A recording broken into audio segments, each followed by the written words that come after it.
Bilirsiniz, ocaq başında da mən danışmasam, onda mən olmaram.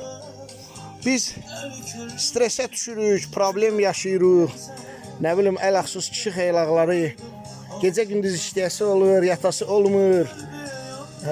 Nə bilim, ailə problemləri, uşağı ora apar, bura apar, özünün gecə iş rejimi. Və bizim orqanizmimiz hələ bil ki sobadır. Biz bütün bu naqruzkaya dözmək üçün yeyirik. Özüm bilərəkdən bu yemək vaxtı danışıram.